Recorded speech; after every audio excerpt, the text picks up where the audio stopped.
Аллергия. Знакомо это мучительное чихание, слезящиеся глаза, зуд, который сводит с ума. Кажется, что весь мир цветет против тебя. Тополиный пух – это пытка, а не радость.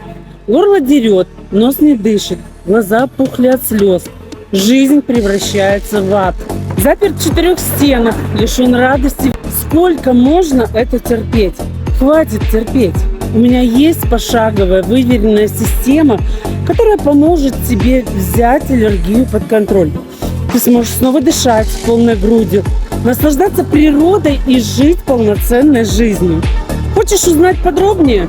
Пиши «хочу» в комментариях, и я расскажу, как избавиться от аллергии и вернуть себе свободу.